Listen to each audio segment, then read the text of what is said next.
Il joue à bisou en papa au tol. Il joue pas bisou en papa en tol.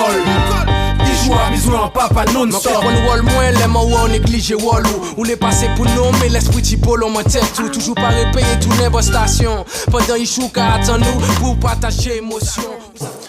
Bon, bienvenue Saïdi à tout le monde, bienvenue partout, Internet, France, Guadeloupe, Guyane, Martinique, tout côté. J'espère que vous êtes bien, j'espère que vous êtes catchébé, j'espère que vous famille la doubout. Bienvenue dans votre émission Papa Génité. Tranquillement, vous savez déjà maintenant le rendez-vous du lundi, 20h, 100% parentalité, 100% relationnel homme-femme et enfant. On n'oublie pas ça, très important. Nous vivons dans une société avec toutes ces complexités, mais nous savons, comment dire, l'exploiter sous toutes ses coutures. Et ici, c'est bien le rendez-vous pris entre vous et moi, excusez-moi, entre vous et nous, pardon, pour justement progresser à bon escient. Jonathan. Comment vas-tu, Olivier? Jonathan Rosine, excusez-moi, pour les intimes. Bonjour les amis de Zouk TV, les téléspectateurs et téléspectatrices. On est lundi. Hein? Tout donne ou dehors? Qui dit PPJ? On grandit. On se comprend. Tout le monde, mon frère, comment vas-tu le week-end? Ça va tranquillement. Ça s'est bien passé? Le doubout. C'est un week-end. C'était week-end commémoration. Non, week-end commémoration. Donc il y avait énormément de manifestations. Beaucoup de marches, beaucoup de recueils, beaucoup de manifestations aussi. Donc il était bon. Le 22 mai. Tranquillement. Ouais, moi aussi. Tambour descend fort. Qu'est-ce que je vais vous dire? Voilà, nous voici après une semaine. La semaine dernière, on était avec justement Hugo Rosine et Alain Timon Hildéral, parce que c'est tout le Timon qui bat moi. On va aller battre moi en public. Donc, non, je plaisante. C'était sur la déconstruction familiale. On a réussi à synthétiser à peu près beaucoup d'éléments pour justement faire comprendre à la population et tous ceux qui nous suivent qu'il est temps de reconstruire. D'ailleurs, la reconstruction a déjà commencé. Il ne faut pas se voiler la face. Tout ne commence pas par nous. On est que, comme tu dis, la continuité. Une continuité consciente. Donc, on travaille pour ça. Maintenant, on est présent en télé, en radio, 20h. Et le mercredi, en radio sur RFA. Et le lundi, donc, nous voici. Voilà, tous les lundis. De plus en plus contents, de plus en plus confiants, de plus en plus conscients. J'espère également que les téléspectateurs prennent du plaisir à nous regarder. Que si vous avez des choses à nous dire, n'hésitez surtout pas. Vous avez la possibilité, soit nous vous appelez Zouk TV, votre cas vous avez des critiques, que ce soit positif ou bien négatif. Et également, nous avons des pages Facebook et Instagram. Donc, vous tapez Papa Génité sur Instagram ou sur Facebook. Vous pouvez nous envoyer des messages, vous abonner à nos pages. Il n'y a pas de problème, nous là. On est là pour discuter, on est là pour évoluer et pour s'élever. Exactement. Et comme tu disais aussi, la semaine dernière, c'était la déconstruction familiale. Oui. Donc là, on est dans la continuité. Ce qui dit déconstruction dit également reconstruction. Il faut penser les bobos. On est là pour penser les bobos, c'est pourquoi on a deux invités. Alors, Madame Charles Corinne. Bonsoir. C'est pas la première fois que tu viens? Non. C'est la deuxième? Voilà. C'est Elle bon, était là pour la première. Elle repère, là. Voilà. Ça y est, là, t'es au caillou, là. C'est bon, elle repère, tout le monde. Ok, est-ce que tu peux te présenter rapidement, même pour ceux qui n'ont pas vu forcément les précédentes? Ok, donc je me présente Charles Corinne, je suis maman de 2 adolescents. Je suis aussi infirmière libérale, donc je fonctionne beaucoup en collaboration avec la société, avec la population martiniquaise. Et donc je suis très consciente justement de toutes les problématiques qui touchent à la parentalité, parce que c'est directement lié à l'individu. Je suis aussi présidente de l'association Soli-Réseau, Solidarité pour la réforme sociale, qui a pour objectif justement de créer ce tissu social, ce lien entre les gens, entre les individus, pour pouvoir justement amener ce changement, cet impact qui permet de ramener cette réforme dans la société. Voilà. Très bien, très bien. À vos côtés, Madame Charles, Monsieur Fleural Ulrich, panafricaniste. Bien. Mais on va faire militant panafricaniste. Alors, chaque émission va d'accord, militant. Si tu m'écoutais, tu aurais su que j'ai dit. Tu as raison. Ulrich, présente-toi en quelques mots. D'accord, Ulrich Fleural. J'ai un peu mâché tes mots. Voilà, comme je viens de dire, militant panafricain, militant avec nous là pour la cause martiniquaise, pour reconstituer une société martiniquaise qui sera plus en accord avec nos valeurs. Et puis, je travaille depuis une dizaine d'années avec les enfants, actuellement dans un centre de loisirs, avant en tant qu'enseignant, en tout cas en école primaire et en SECPA. Et puis, du coup, organisateur de cercle d'hommes et enfin, très actif en tout cas dans les milieux militants pour la cause martiniquaise et panafricaine. Bon, vous comprenez bien que l'essentiel dans cette émission, c'est que nous contribuons au bien-être de notre société. Je le répète à chaque émission et j'aime à se répéter. On travaille pour nous-mêmes, par nous-mêmes, parce qu'on sait le faire, tout simplement. Donc on va discuter. Tout simplement, on va échanger, messieurs, dames. Reconstruction familiale. Alors bien sûr, on va un petit récapitulatif, mais très bref, de la dernière émission. De toute façon, il y a des replays, hein, les amis. Vous pouvez chercher les liens sur Zouk TV, sur Facebook, sur YouTube, exactement. Pourquoi reconstruction familiale? Pourquoi je dis que la reconstruction est déjà en cours, les amis? C'est parce que tout simplement, il y a un travail qui a débuté bien avant nous, comme je le disais au début. Je pense qu'on en est, on peut dire en quelque sorte, l'héritage. Et aujourd'hui, on se retrouve quand même à faire face ou à être confronté à des problèmes qui sont non réglés ou qui sont en train de se régler, mais bon, chaque combat a ses degrés de difficulté. Donc, on travaille ensemble, on va discuter, on va échanger, on a des questions qui seront très intéressantes. Si je vous dis reconstruction, juste le mot reconstruction, qu'est-ce que ça t'inspire, Corinne? Alors je me permets, hein, vous savez déjà, je tutoie, mais avec respect. Déjà, reconstruction, c'est-à-dire qu'on casse tout, hein, tout ce qui a fait que on est amené à reconstruire. On casse tout et on pense sur de nouvelles bases qu'on définit en amont pour pouvoir justement partir sur de nouveaux objectifs vers un nouvel horizon. Ok. Voilà. Louis? C'est qu'on prend en considération notre héritage. Et en fonction de cela, on décide justement nous-mêmes, en tout cas, d'être souverains sur comment on construit notre modèle familial du 21e siècle, puisqu'on y est, et pour l'avenir aussi. Note. S'il y a reconstruction, d'abord, pour moi, il y a une rupture. Il y a une rupture avec ce qui a déjà été fait, comme tu disais aussi. On repart sur de nouvelles bases. Comme tu viens de dire également, on part avec notre paradigme, on part avec notre vision des choses. Et on est là pour rebâtir une nouvelle société, là c'est la reconstruction familiale. On a déjà dit que la famille c'est le socle de la société aussi. Donc on est là pour grandir et puis pour repartir. En fait, voilà l'une de mes premières questions, c'est face à un système qui détruit, faut-il se laisser faire? Tout simplement. Pourquoi, moi ce que je constate dans notre société, c'est que il part bien des outils, bien des moyens, bien des visions. Aujourd'hui la famille, depuis longtemps, on la brise en plusieurs morceaux et on travaille sur l'individualisme, c'est-à-dire qu'aujourd'hui tout ne peut être traité, en tout cas d'apparence, tout ne peut pas être traité en communion. Aujourd'hui, on veut que les enfants fassent ce qu'ils veulent, les parents font ce qu'ils veulent, ils visionnent chacun son portable, etc.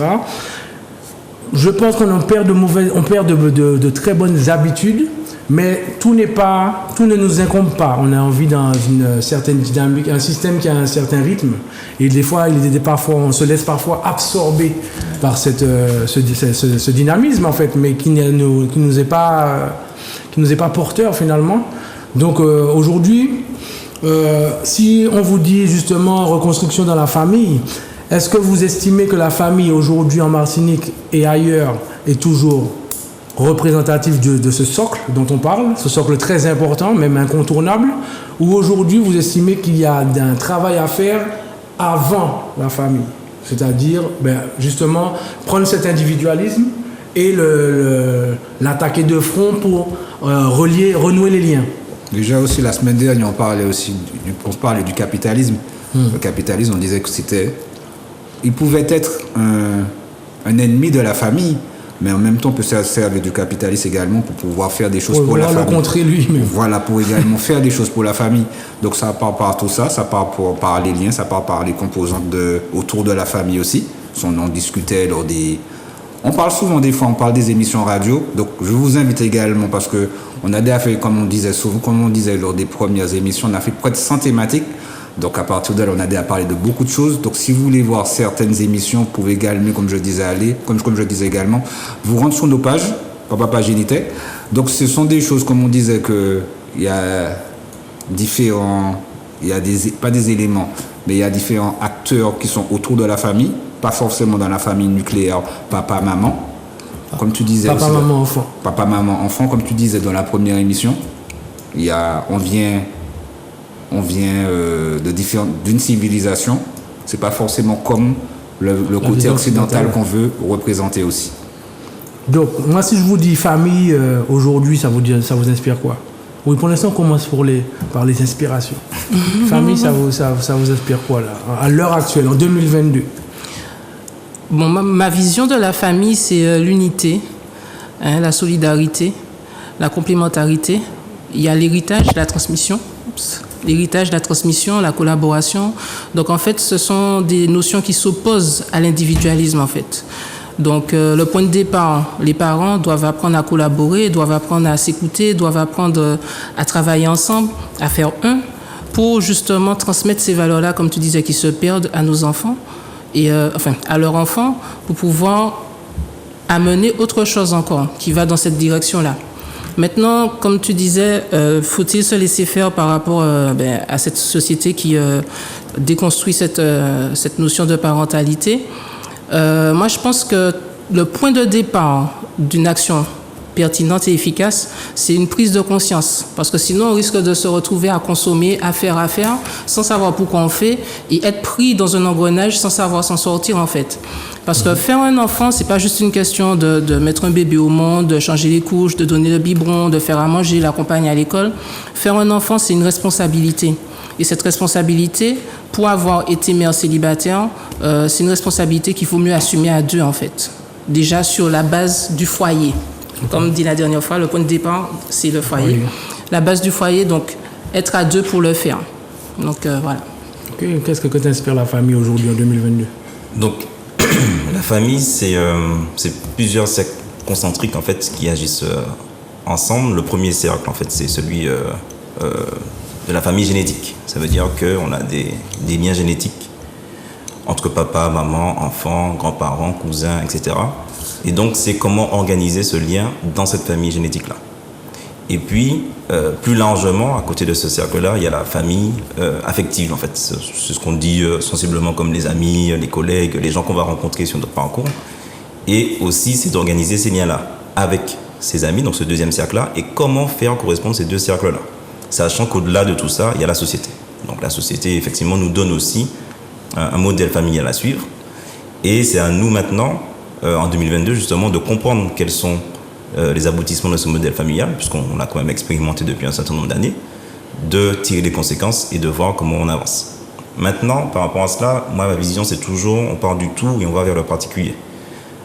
Donc, ça veut dire que si on part du tout, on ne va pas partir sur quelque chose de bien précis qu'on va déconstruire. On va partir sur un tout, justement, on va agir sur le tout. Donc, dans différents domaines, et chacun, en fonction de sa sensibilité, de sa compétence, de là où il a envie de commencer, va commencer.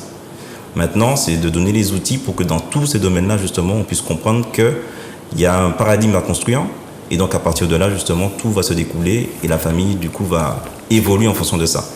Donc, il faut partir de tout, mais on a conscience quand même que même si on a un modèle qui nous pousse à être vers la famille nucléaire, la société martiniquaise a plus d'une fois montré qu'elle résiste à cela, dans différents domaines.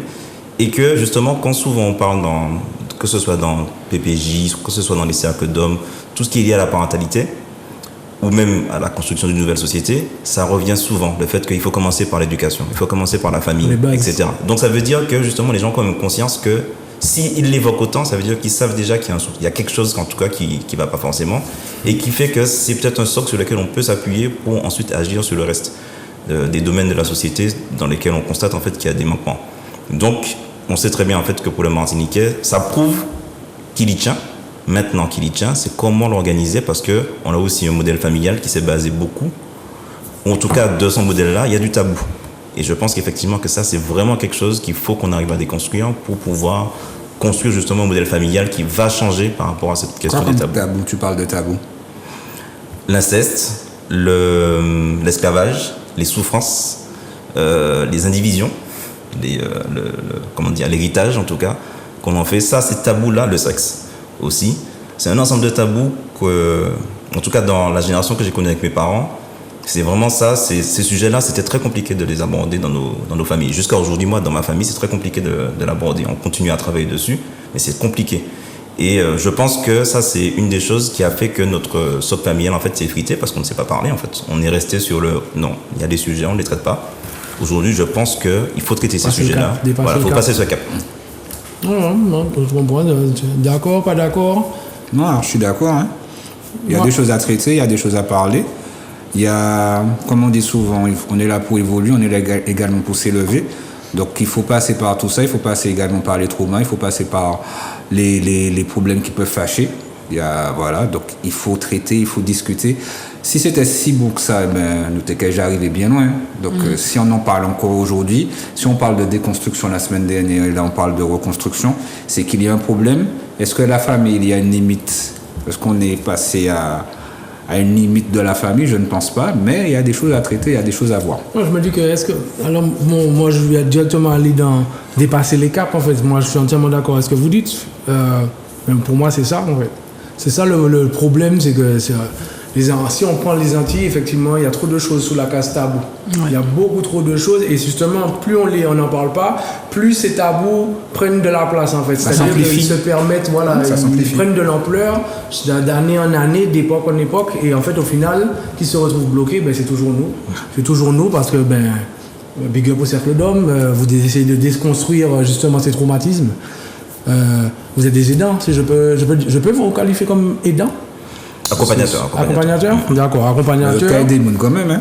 Non, mais c'est la même chose. Enfin, c'est lié. Là, c'est le mot qui change. En fait, en tout cas, on peut le dire, non.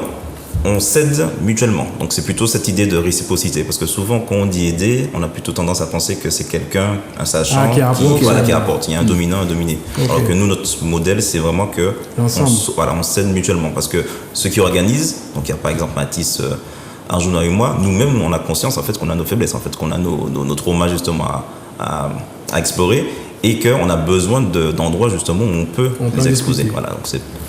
Je voulais dire quelque chose. Oui. Il est question de discussion, en fait. Et le point de départ d'une relation efficace, que ce soit parent-enfant ou bien entre humains, c'est la communication. Donc, il faut créer cet espace-là, avoir cette liberté de parler, de discuter, de dire ce qui va pas. Et, d'oser dire. Voilà, il faut le faire. Il faut s'imposer ce fonctionnement-là. Pourquoi? Parce que ne rien dire, c'est garder quelque chose en soi qui va grandir, qui va créer un autre fonctionnement, une autre façon de penser, et qui risque d'amener quelque chose de pire, en fait. Donc, il faut pouvoir parler. Tu me fais penser, mais c'est une parenthèse, à l'expression « le silence est d'or ». Je n'y adhère pas du tout à cette expression. Et en fait, tout ça pour dire qu'il y a aussi des expressions qu'il faut qui conditionnent la façon de déconstruire également. Alors, dans un certain contexte... Alors, juste pour finir, excuse-moi, on a des proverbes qui nous minimisent d'entrée, et on a toujours accepté... dans les proverbes, on a toujours accepté le rôle le plus petit. On le prend toujours systématiquement pour nous, alors qu'on peut être le rôle le plus gros. Je prends un exemple, Ravel, c'est grâce à Naoui, j'ai une petite dédicace. Ravel Péké Gemini raison devant poule. Ouais. Mais moi, j'explique que c'est moi la poule. Ça change tout. Ça change toute l'expression, c'est tout. Je suis Sagittaire, ascendant poule, c'est tout. Le silence est d'or, ça dépend du contexte en fait, parce qu'il y a des fois où il vaut mieux se taire que de parler, mais dans ce contexte-là où il y a une souffrance interne qui est dans la famille, il vaut mieux en parler. Dans la famille et dans la société. Dans la société, puisque ça s'élargit, comme c'est toi qui disais ça s'élargit, ça s'étend, et c'est en train de nous ronger, de nous détruire, comme un cancer. C'est silencieux, tu ne sais pas que c'est là, mais ça détruit. Voilà. C'est un peu l'océan qui gratte nos plages. Voilà, exactement. Alors justement, c'est intéressant parce que le silence est d'or, ça ne vient pas de nous. Non. Justement, si on considère en tout cas qu'on a une identité martiniquaise, ça correspond à un contexte bien donné. Peut-être que dans ce contexte-là, ça convient à ceux qui l'ont créé, mais ce n'est pas une expression qui vient de nous. Exactement. Et en plus, la deuxième chose, c'est que le Martiniquais s'est construit dans un contexte de résistance. Donc c'est clair et net qu'il y a beaucoup d'éléments qui seront plus ou moins négatifs ou plus ou moins infériorisants, ou qui aura en fait les stigmates de cette domination-là. Maintenant, justement, d'où le fait de se poser la question aujourd'hui, est-ce que ça a été efficient? On est d'accord que non. En tout cas, changeons ça. Et justement, agissons sur la famille, agissons sur la communication, et passons à une étape où ce ne sera pas le silence est d'or, mais je choisis le moment où le silence sera efficace, mais majoritairement, je fais en sorte de m'exprimer, en ayant les outils. Il faut voir aussi que, par le passé, comme on parle de la famille, normal, c'est pas papa géniteur. On remet également la place également de la famille dans sa priorité. La priorité maintenant, c'est la famille, de toute façon. par rapport à comment ça se passe avec le naufrage de la société. On est obligé de prendre la main, on est obligé de s'imposer, comme on parlait la semaine dernière aussi quand on parlait je me parlais par rapport à l'homme qui parlait de la fête des pères. Oui, tu te rappelles? Oui. Il faut plus rester attentiste, on est obligé de s'imposer, on est obligé de faire les choses également. Parce que le rester là à ne rien faire, les choses vont passer Oui, on nous a habitués à attendre les directives. On nous a habitués à attendre des directives d'une hiérarchie.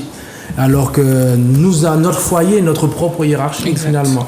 La cité, l'environnement dans lequel nous vivons, nous faisons partie intégrante de cette hiérarchie. Donc, les grands côtés petits côtés grands, mais il faut vraiment le faire. Il ne s'agit pas de le dire et puis pour faire beau, on a fait de la poésie, puis basta. Il faut l'intégrer dans nos habitudes, dans nos mœurs. Et je pense qu'on en parlait plusieurs fois en radio, ou même tu le disais à la télé, Ulrich. On parlait des relations, justement, de retisser les liens. Alors, pour moi, il y a les liens familiaux et les liens sociétaux. Est-ce que vous faites la différence entre les deux? Est-ce que vous comprenez la différence ou je l'explique? J'explique ma vision. Ulrich disait ça tout à l'heure, là, quand tu parlais de famille génétique et puis de famille également, tu peux rappeler affective. Oui, c'est exactement. Donc c'est par rapport à cet exemple-là. Mais c'est-à-dire que, oui, pour confirmer, pour ajouter, ou pour faire plus simple, les liens familiaux, c'est père, mère, enfant, comment on communique entre nous. Et puis les liens sociétaux, c'est comment on communique entre nous tous. Et c'est super important parce que dans une émission, on expliquait que si, je sais pas moi, si le projet c'était, la vie en société, par exemple, ça part de ton foyer. Et ensuite, ça part de ta relation avec ton voisin. De ton voisin, ça part à la mairie. À la mairie, ça travaille avec une association. De l'association, ça travaille avec l'école. De l'école, ça travaille avec les centres de loisirs. Si tout le monde choisit le même thème, je dis sur un mois, et on bosse tous ensemble, ça va forcément porter ses fruits. Mais on nous a pas habitués. Les liens sont tellement rompus qu'aujourd'hui, tout le monde travaille de son côté, tout le monde travaille avec sa bannière, ses étiquettes. Et au final, on a toujours ce problème de souder. On a toujours ce problème de s'écouter concrètement tous pour avancer. Et pourtant, on va tous dans la même direction. Enfin, en tout cas, en majorité, on essaie d'aller tous dans la même direction. Ça crée toujours des tensions, etc. Bon, c'est fatigant. On est en 2022 aujourd'hui. Mais tu sais, tout à l'heure, là, Ulrich, tu parlais de quelque chose. Tu parlais par rapport à la famille, par rapport au modèle. On parlait de la famille nucléaire. Et tu donnais par rapport à notre contexte à nous. Parce qu'on n'a pas dit c'était quoi notre contexte à nous aussi. Notre contexte à nous, c'est lequel? Le contexte entier de la famille, selon toi, selon vous, hein? Par rapport à la vie Oui, par rapport, parce que on dit souvent, quand on parle par rapport aux familles africaines, l'enfant est élevé par le village. En Martinique, il est élevé par qui? Est-ce qu'on doit suivre? Est-ce que c'est juste le modèle nucléaire ou bien par papi, mamie, tati, tonton? Alors c'est une question... On en a parlé tout à l'heure là, mais on n'a pas vraiment précisé. C'est une question complexe. Pourquoi? Parce que il n'est pas dit que je valide l'éducation que j'ai reçue. Tu vois? Et donc, du coup, de voir que... Alors, je suis un exemple, hein, parce que je sais que ma mère va écouter l'émission pour qu'elle ne croit pas que...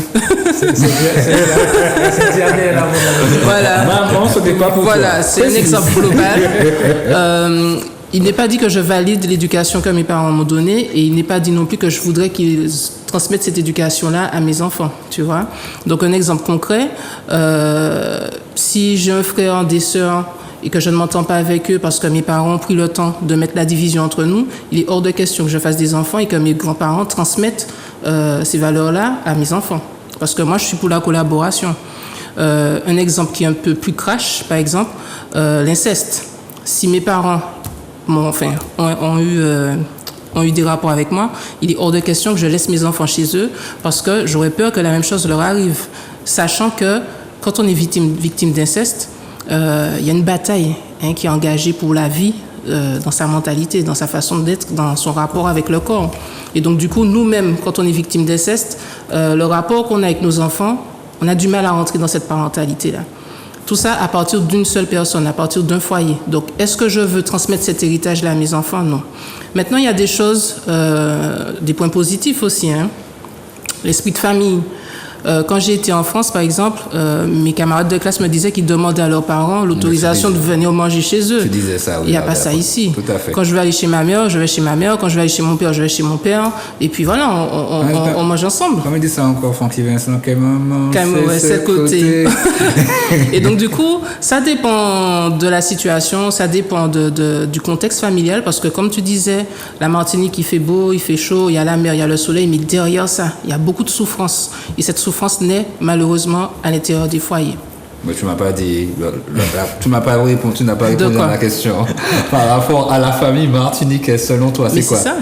C'est ça. Il y a le côté positif et il y a le côté négatif. Donc, l'esprit de famille, l'esprit d'équipe qu'on peut retrouver, par exemple, aux fêtes de Noël, aux fêtes de Pâques, ça, c'est bien. Ça s'arrête à papi, mamie ou bien ça s'arrête avec non, il y a tonton, cousin, cousine, tout le monde. C'est une ambiance, c'est quand même un microcosme qui est intéressant d'expérimenter. Tu vois? Et donc, du coup, quand c'est comme ça, oui. Maintenant, il y a d'autres circonstances, d'autres événements qui font que c'est difficile de se retrouver en famille et d'accepter justement que nos enfants connaissent ces choses. D'accord. Voilà. Alors, du coup, pour continuer, il y a deux choses. Il y a d'abord le constat. Il y a ce qu'on projette, en tout cas, de faire pour répondre à la problématique du constat. Le constat, c'est qu'on est à la croisée des chemins entre la tradition et la modernité. Donc, ça veut dire que on se bat entre un modèle traditionnel, donc où le village s'occupe de l'enfant, qui vient pas seulement en fait de l'Afrique, des sociétés asiatiques indiennes, en tout cas, fonctionnent aussi comme ça.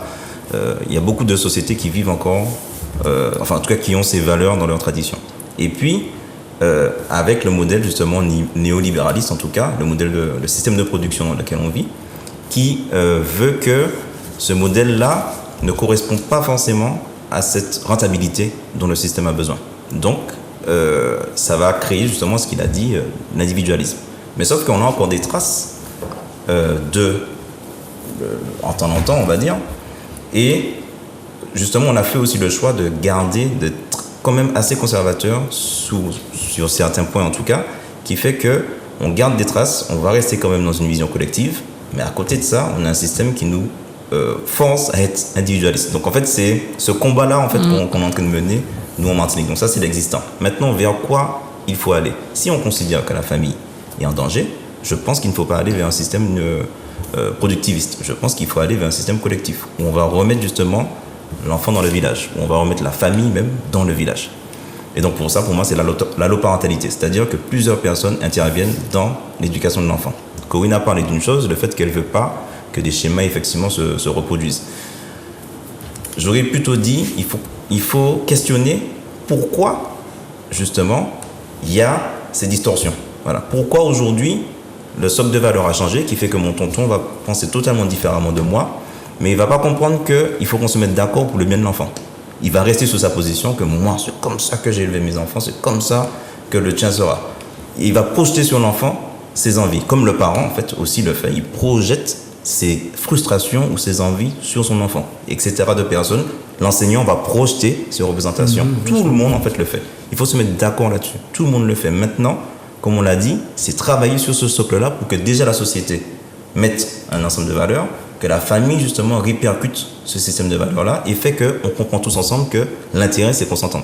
Donc l'intérêt c'est que sur le coup je ne suis pas d'accord avec cette pratique-là, donc est-ce que tu peux justement t'accorder avec moi pour que tu lui apprends telle chose, moi je lui apprends telle chose, et puis bon, le dernier mot finalement c'est moi qui l'aurai parce que c'est moi qui suis avec lui la plupart du temps, mais essaie de m'expliquer pourquoi tu veux que ce soit comme ça et on se met d'accord. Voilà, exactement. C'est une négociation.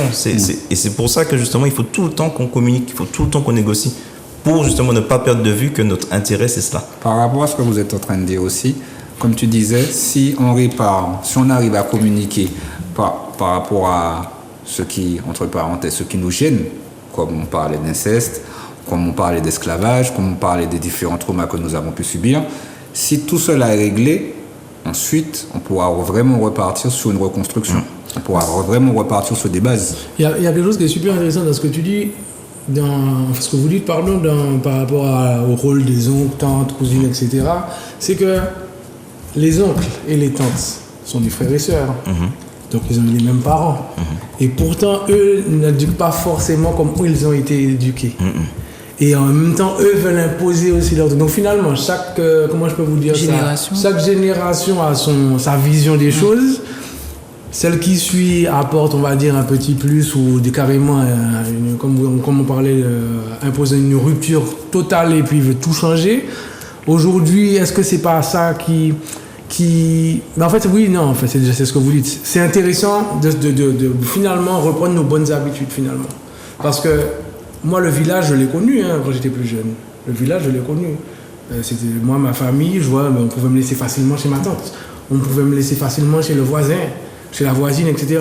C'est pas pour autant que enfin, en tout cas, moi, je n'ai pas de mauvais souvenirs à ce sujet. Mais il est vrai que malheureusement en 2022, on fait face à des éléments, si je dois dire éléments perturbateurs, je sais pas, mais bon, on parlait d'inceste, on parle de... Il y a la méfiance aussi. Il y a le viol, il y a la méfiance. Mais oui, c'est-à-dire La qu'aujourd'hui, suspicion. il est difficile et compliqué, il est devenu compliqué de laisser ton enfant à qui que ce soit, en fait. Même à une sœur, des fois, on entend... Il y a tellement de friction aujourd'hui dans le relationnel que même entre frères et sœurs, plus personne n'a de rôle précis l'un sur l'autre. Moi, ma grande sœur a toujours eu un rôle par rapport à moi, en fait. C'est-à-dire qu'elle a pris le temps de m'apprendre des choses parce que ma mère lui faisait comprendre que tu es sa grande sœur. La notion grande, aîné, ça avait un poids, exactement. Aujourd'hui, frère Kaboum un poids, t'as pas parlé bâtard, t'as fâché, on dirait qu'on perd tout. On a tout perdu. Je trouve que la discorde est pour beaucoup de place maintenant. Parce que comme tu disais, bon, il y a la méfiance, il y a la suspicion, il y a genre, comme tu disais que tu avais été éduqué par le village, mais maintenant, on habite, quand je dis ça, c'est pas de manière péjorative, mais celui qui habite, par exemple, il y a les cités, donc tu peux venir de Fort-de-France. Et puis, non, tu peux venir par exemple en campagne, et puis tu habites jusqu'à Fort-de-France, donc tu ne vas pas forcément voir la famille, tu ne trouves pas forcément le temps également d'aller voir la famille. Tu t'accordes pas le temps d'aller voir la famille aussi. Donc, ça rentre dans l'individualisme, comme tu disais. Donc, c'est rattraper les gens. C'est ça. Comment trouver ce temps-là? Par rapport à ce que tu disais, où deux enfants issus du même foyer, comment expliquer la différence de comportement? Donc du coup, c'est important de se positionner par rapport à la perception de l'enfant des parents. Parce que une fratrie issue d'un même foyer ne perçoit pas la parentalité nécessairement de la même manière. Et c'est là où justement ça va donner naissance à d'autres comportements, à une autre vision de la famille. Et donc du coup, il y aura une différence par rapport à l'éducation qu'on aura reçue. Une différence de transmission par rapport à l'éducation qu'on aura reçue. Donc du coup, c'est vrai qu'on peut parler parentalité, se projeter dans ce qui marcherait, ce qui ne marcherait pas, mais il faut avoir conscience du fait que chaque individu a sa perception d'une situation. Et donc du coup, dans un même foyer, les enfants qui sont issus de ce foyer-là ne perçoivent pas nécessairement les choses de la même manière. Et c'est là que c'est important de parler pour pouvoir rééquilibrer cette perception et pour pouvoir justement transmettre ce qu'il y a à transmettre. Mais comment rééquilibrer? Alors justement, communication. Par rapport à l'équilibre, déjà, il y a une première chose, c'est qu'il faut qu'on se mette d'accord sur le fait qu'on n'éduque jamais deux enfants de la même façon. C'est clair et net. Même si ce sont à la rigueur, ceux qui sont le plus dans ce schéma-là, ce sont les jumeaux ou les triplés, ceux qui naissent en même temps. À ce moment-là, on peut dire que les conditions contextuelles sont plus ou moins les mêmes et donc à la rigueur on pourrait arriver à cette égalité de traitement, sauf que c'est faux. Dans les faits c'est pas possible en fait. 2 ans plus tard ta situation n'est pas la même que celle que tu as connue 2 heures avant, donc forcément tu vas traiter différemment l'enfant qui est devant toi. Par ça tu peux le traiter aussi différemment par le sexe. On entend nos parents nous dire qu'un garçon tu le traites différemment qu'une fille. On le voit même facilement. Voilà, donc il faut partir de ce principe-là. Et le principe, justement, c'est déjà dans les termes, c'est de ne pas parler d'égalité de traitement, mais d'équilibre. Faire en sorte qu'il y ait toujours cet équilibre-là. Donc si ça a fonctionné à un moment T, que tu prives ton enfant de telle chose, avec l'autre enfant, il a une personnalité, il a un vécu, il a des amis, il a des proches, il a des choses qui seront forcément différentes, donc tu vas rééquilibrer. Donc ce que tu as accordé peut-être au premier, tu ne vas pas forcément l'accorder au deuxième. Et maintenant, c'est de comprendre ça et de se dire, les enfants, oui, effectivement, il y a on cherche un équilibre ensemble. Et donc, je ne veux pas vous traiter de la même façon, mais l'expliquer. Parce qu'en fait, dans la réalité, ce qui se passe, c'est qu'on constate en tant qu'enfant que, mais attends, moi je peux aller jusque-là. Pas lui. Lui, il va pas jusque-là. Et ça crée des tensions. tu vas demander à tes parents, ah, je traite mes enfants de la même façon. Tu comprends que c'est du déni. Tu vois bien que, maman, arrête. Parce que... Et puis quand tu amènes la preuve, on te dit, ah, et là, le tabou revient. C'est moi qui décide, enfin. Voilà. Tu vois? Donc, il faut déjà partir du fait que c'est un équilibre. Dans tout ce qu'on fait, c'est l'équilibre qu'on cherche. La nature, ce qu'elle cherche, c'est l'équilibre. C'est pas que tout le monde soit traité de la même façon, parce qu'on est tous différents. Mais c'est l'équilibre.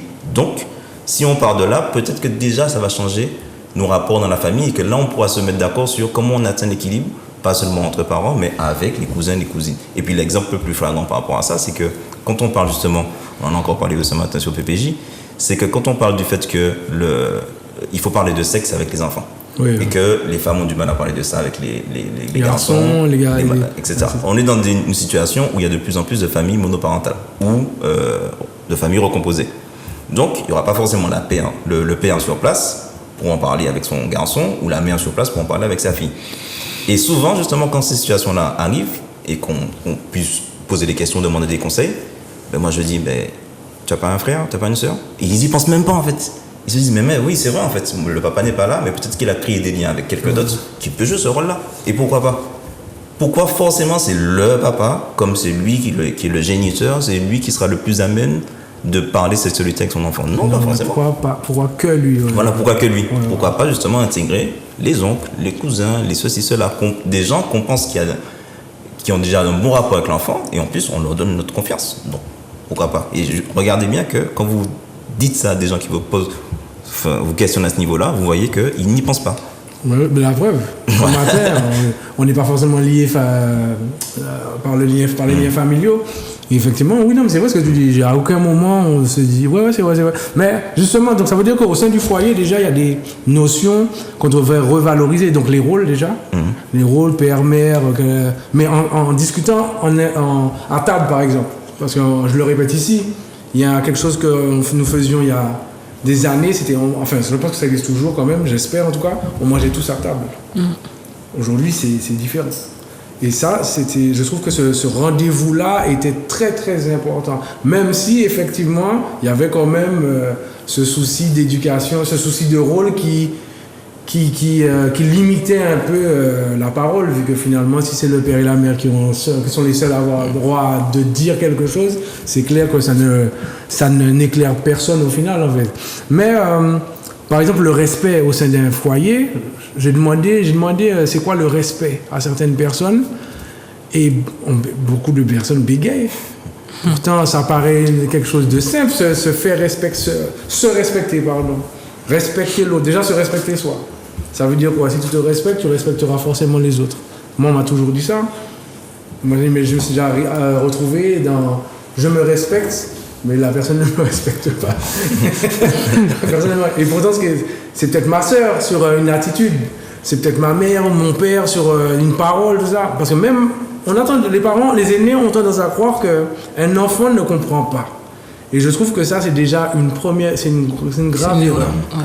Parce qu'un enfant comprend. Le premier à vous dire, comment ça fait que tu viens de me dire ça, lui, tu lui dis pas. Mais Olivier, la semaine dernière, je ne sais pas si vous avez suivi, on disait aussi qu'on ne peut pas tout dire devant nos enfants. Moi, j'estimais que c'est pas le fait de ne pas tout dire, mais on ne peut pas tout dire n'importe comment et à n'importe quel âge. Parce qu'on il faut adapter, tu vois. Parce qu'on disait oui, il faut peut-être pas dire certaines choses, mais en même temps, on sait qu'on va peut-être pas parler d'argent, qu'on va dire qu'à la fin du mois c'est chaud, on va peut-être pas parler devant eux. On va pas forcément. Moi, je suis d'accord avec ça. Ah ben moi, qu'est-ce que vous en pensez? Est-ce qu'il faut tout dire? Excuse-moi, je te rejoins pour ta question. Oui, tout à fait. Et tu la reformules autrement. Vas-y. C'est un passe. Cette blague est réglée. Est-ce qu'il faut tout dire devant les enfants? Est-ce qu'il faut tout dire? Est-ce qu'il faut les mêler à tout? Non. Moi, je pense qu'il y a une hiérarchie dans la maison. D'accord? Donc, moi, je vois la parentalité comme étant un leadership. Il y a une hiérarchie dans la maison. C'est la hiérarchie qui doit gérer les problématiques. En tous les cas, certaines problématiques. Parce que le souci qu'il y a avec les enfants, c'est qu'ils ont tendance justement à prendre les problèmes de leurs parents pour eux, à se dire qu'ils sont coupables, responsables de la problématique, surtout quand c'est une question d'argent, et de modifier leur comportement par rapport à ça. Moi, je trouve que c'est risqué, surtout quand ce sont des enfants en bas âge, en fait. Des adolescents aussi, ça peut être compliqué pour eux. un phénomène qui se développe, c'est la prostitution chez les jeunes. Pourquoi? C'est parce qu'ils voient que leurs parents n'ont pas d'argent. Ils voient que c'est difficile justement d'évoluer dans cette société où tout est monnayé et ils ont besoin à leur tour de générer des sous. Des fois, les parents ont de l'argent, mais n'ont pas forcément l'argent pour aller acheter un iPhone. Voilà. Un téléphone. Et donc du coup, Voilà, cette un téléphone qui coûte super cher, donc automatiquement, c'est toujours... Mais c'est le capitalisme. Oui, mais à ce moment-là, ça veut dire qu'en amont, il y a eu un problème justement par rapport à l'éducation. Est-ce que c'est vraiment un problème d'éducation? Moi, je dis que oui, parce que... Non, à la connaissance de soi par rapport à son... Oui, mais à savoir qu'il y a aussi que je suis à l'école, le copain a la dernière paire de chaussures. Moi, j'ai pas forcément, même si que mes parents m'ont bien expliqué certaines choses, mais je regarde la série télévisée. Est-ce qu'ils ont bien expliqué? C'est ça le truc, quoi? Est-ce qu'ils ont bien expliqué les choses? L'éducation... Ouais, tu peux expliquer, tu peux... Parce que l'argent, excuse-moi de t'interrompre, l'argent, enfin, tu vois, pour moi, l'argent, je pense qu'on peut l'apprendre très tôt à un enfant, la valeur de l'argent. En lui donnant alors des corvées, je sais pas si c'est le bon mot, c'est pas forcément le bon mot, mais tu fais ci, si tu fais ça, bon, tu constateras que tu bénéficies. Je vais te donner un comment ça, une récompense. Une récompense, par exemple. Voilà. En fait, je pense que des fois, en tant qu'adulte, on devrait arrêter de croire, de se limiter. C'est-à-dire que moi, on parlait de sexualité dans le groupe, tu le disais tout à l'heure, il y en a qui disaient que, par exemple, Minka disait que faut parler très tôt à un enfant. Il ne faut pas attendre qu'il ait 15 ans pour lui faire comprendre les choses, parce qu'entre-temps, il sera influencé par l'extérieur. Oui, mais il y a la publicité. Excuse-moi, Olivier. Oui, mais il sera influencé par ça. C'est ça. Mais la quête, tu sais, quand je parlais de capitalisme et tout, la quête de la publicité, le fait qu'ils vont voir, il y aura de la publicité. On va les matraquer avec le dernier téléphone. On va leur offrir le petit téléphone. Il y aura le petit côté. Oui, mais c'est pas eux qui a acheté. Tout à fait. Qui ça y offert pour le téléphone. Mais à partir de là, quand on parle de prostitution, comme les parents vont offrir ce qu'ils peuvent offrir aux enfants. Donc, ils veulent avoir ça. Donc, ils vont chercher à avoir. C'est pour ça qu'en amont, le parent doit apprendre à l'enfant à interagir avec la société et à lui transmettre certaines valeurs. Si tu veux quelque chose, il faut travailler. Pour travailler, il faut... Alors, je donne le schéma basique. Il faut apprendre à l'école, avoir ses diplômes et travailler. C'est comme ça que tu auras ce que tu veux. Donc, c'est se contenter en étant jeune. Alors, comme je dis se contenter, on est dans une société, dans la musique, on veut tout et tout de suite. Tout, maintenant et tout de suite. Tout, c'est avoir tout de manière instantanée. Quand on parlait de WhatsApp, on envoie le message il arrive tout de suite. Je veux la paire de chaussures, je cherche à commander au meilleur prix. Tout, c'est la quête d'avoir. Donc, automatiquement, même si, moi, je ne veux pas dire que donner l'éducation à nos enfants, comme tu disais aussi, il faut bien expliquer. Mais c'est un travail qui est difficile. Alors du coup, sur la question de est-ce qu'il faut tout dire aux enfants, la réponse ne pourra pas être définitive. Je pense, comme toi, Olivier, qu'on peut adapter, en fait. On peut adapter ce qu'on fait. Le tout, c'est de savoir qu'est-ce qui fera que la famille sera en danger si je révèle cette information-là. Donc, si j'ai pas réussi un prêt, on a des difficultés à rembourser un prêt, on ne peut pas dire aux enfants, j'ai merdé parce que j'ai fait telle transaction, que machin. Tu peux par contre expliquer aux enfants que sur la fin du mois, ça va être chaud. Enfin, on va se serrer les coudes. Voilà. Sans forcément lui dire c'est quoi, qu'est-ce qui a causé ça, etc. Mais prévenir en fait. Parce que le plus compliqué, c'est de gérer la situation une fois qu'elle est faite et que l'enfant s'est rendu compte que vous m'avez menti ou vous m'avez caché des informations. Et là, c'est plus chaud. C'est pour ça que je pense effectivement qu'il faut adapter. Tout est une question d'adaptation. Donc, quand il y a quelque chose qui arrive, que ce soit dans le positif ou le négatif, parce qu'il y a ça aussi, c'est que souvent, on parle quand c'est négatif. C'est-à-dire que quand le problème est déjà arrivé et qu'il est déjà problématique, on en parle. Il faut anticiper, il faut prévenir. Mais est-ce que c'est pas un signe de faiblesse aussi? Quoi? Tout ça, le fait de dire, bon, les enfants, il faudra se battre à la fin du mois, bon, c'est chaud là, bon, papa pourra pas vous... C'est-à-dire que c'est quand même... un signe de faiblesse? Un signe de faiblesse par rapport à ses enfants. C'est-à-dire que devant ses enfants, tu veux toujours te montrer plus fort. Exactement. Tu vois, ça, c'est un mensonge, je t'en fous, toi. Ça, exactement. C'est de danger. Oui, il y a beaucoup de parents qui voient ça comme ça, qui voient que... Les parents, pas les enfants. Oui, non, je parle des enfants, je parle des parents. Des parents, c'est ça. Je parle des parents qui veulent se montrer plus fort devant... Non, enfin, oui, ce que tu disais, la faiblesse, c'est les parents qui ressentent ça. Mais bien sûr. Oui, d'accord, je pense que c'était les enfants qui ressentaient ça. Non. Mais justement, il faut travailler, à mon avis, en tout cas, il faut travailler là-dessus. Il ne faut pas se sentir faible d'avouer la réalité. Enfin, c'est comme ça. Alors, maintenant, je comprends effectivement qu'il y a des problèmes d'orgueil, qu'il y a des problèmes de représentation par rapport aux autres et qu'il faut se montrer fort. Mais encore une fois, est-ce que se montrer fort, à quoi ça nous a amené ? Est-ce que ça nous emmène à des choses constructives ou est-ce que ça nous emmène justement à du tabou? Donc, à partir de là, donc, je pense qu'il faut qu'on arrive justement à discuter des choses qui sont problématiques et des choses aussi qui sont réjouissantes. Donc, pour moi, partie effectivement du principe que parler à mes enfants de problèmes qu'on vit, c'est pas une faiblesse. J'ai une amie qui me parlait du fait qu'elle se rend compte elle-même se rend compte en fait que par rapport à la viande, elle a un rapport qui est vicieux par rapport à la viande et qu'elle n'a pas envie de transmettre ça à son enfant et que l'enfant commençait à la questionner, à savoir est-ce qu'il faut manger de la viande ou pas. Et elle savait pas quoi répondre parce qu'elle-même ne savait pas. Et du coup, je lui ai dit, en fait, et pourquoi tu n'avoues pas à ton enfant que, en fait, ensemble, on va chercher la solution. Ouf, ça fait tilt en se disant, oui, en fait, il faut que j'arrête de me positionner comme le sachant, comme je l'ai dit tout à l'heure. Il faut qu'on arrête de penser qu'on ne sait tout parce qu'on est plus vieux et que eux, en fait, ils ne peuvent pas comprendre en fait qu'il y a un doute. Il faut avouer en fait qu'on a un doute et puis voir ensemble. Alors, évidemment que nous, on a plus de capacité à trouver une solution que l'enfant. Mais le prévenir en fait sur le fait que on est en train de chercher et une fois qu'on aura une solution, on va en parler ensemble, soit je vais consulter d'autres personnes et puis on va prendre une décision. Il y a aussi quelque chose à savoir, on parle des enfants, mais ensuite après ça, ces enfants peuvent devenir adultes, ils grandissent et tout. Et on parlait de la vision du village au début. Et il y a des enfants qui peuvent constater aussi, t'habites chez maman, comme si t'habites chez mamie, tu vois, mais t'habites à côté de chez mamie, comme si que pour eux, le parent n'a pas fait son travail d'évolution. Parce que lui, il est dans cette vision aussi occidentale de voir les choses. Il va regarder une série télévisée, il va voir que chaque famille, ils ont leur maison, ils habitent loin de l'autre. Mais là, il va constater que sa famille, c'est à côté de chez ses grands-parents. Donc, il peut aussi avoir un jugement au niveau de ses parents, de dire, vous n'avez pas fait grand-chose. Moi, je pense que tout s'explique. Tout s'explique. Tout s'explique en fait. Faut qu'on arrête. Mais en fait, je répète ce qui est. Tout s'explique. Faut qu'on arrête de penser ça. Je suis entièrement d'accord. En fait, c'est ce que vous dites. Mais là, quand je te dis ça, là, je parle surtout par rapport à la vision de l'enfant envers ses parents. Mais on doit lui expliquer. Si tu lui accordes la parole, il va donner sa vision. Oui, tout à fait. Il faut savoir écouter aussi en tant qu'adulte. En écoutant, tu parles de communication, Corinne, à partir du moment où la communication, c'est tout le monde qui parle. On soit clair et net. C'est que tout le monde s'accorde un temps de parole, mais aussi un temps d'écoute.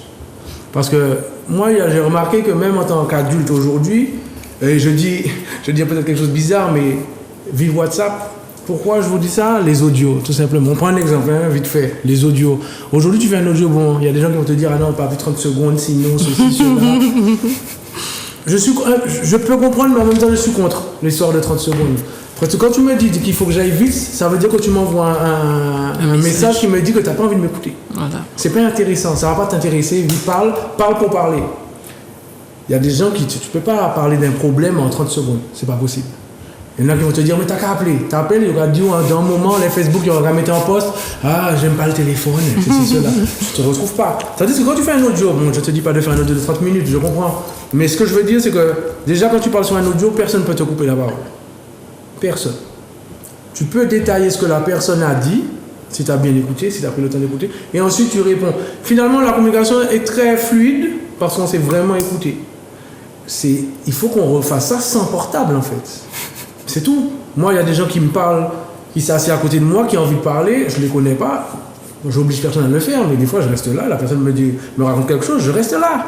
J'écoute parce que peut-être que je vais tirer des leçons de ce qui s'est passé là pour transmettre peut-être à mon fils demain. Peut-être que tu peux sauver cette personne-là aussi. Elle peut me sauver aussi. Tout à fait. Et demain, c'est mon fils qui va bénéficier de cet effort, du résultat de cet effort, parce que je vais lui dire, apprends à écouter les gens.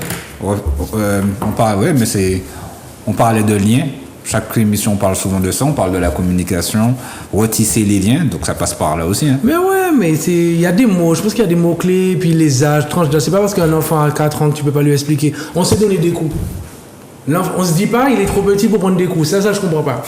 Et là, on se dit que c'est chaud de lui parler, mais par contre, donner des coups, il peut prendre ça à n'importe quel âge. C'est pas cohérent. Alors, justement, par rapport à cette notion de retisser des liens, il y a quelque chose qui est important, du coup, tu l'as avancé tout à l'heure, c'est le temps. Donc ça veut dire que ça va demander de se donner du temps justement à consacrer à cette famille-là. Parce que des fois les frustrations viennent du fait qu'il y a la pression. Justement la pression sociale, du travail, etc. Ce qui fait qu'on va raccourcir justement le temps parce qu'il faut que ça aille vite. Il faut que c'est moi qui ai posé le cadre, c'est moi qui décide de comment ça se passe. C'est ça en fait l'autorité l'autoritarisme en tout cas, pas l'autorité, l'autoritarisme. Donc, la personne a sa notion de temps, il faut que ça soit comme ça, et en fait, elle n'a pas le temps de discuter avec toi, de savoir, même d'écouter ce que tu dis, notamment entre parents et enfants, malheureusement. Donc, si on organise le temps dans nos familles, on verra que déjà ce sera un peu plus apaisé, puisque chacun peut s'exprimer déjà, ne serait-ce que ça en fait. Je vois justement des traumatismes que j'ai, ça vient du fait que je ne me suis pas exprimé quand j'étais enfant. Et du coup, en tant qu'adulte, je sais plus trop comment gérer ça parce que petit, j'ai même pas pris cette habitude-là. Du coup, je peux en vouloir à mes parents, mais en même temps, mes parents m'expliquent bien qu'ils n'avaient pas les dispositions mentales là, de m'expliquer ni de prendre son temps. Donc, justement, à nous de comprendre ça et de se dire, pour tisser des liens, organisons le temps. Je suis d'accord avec ça.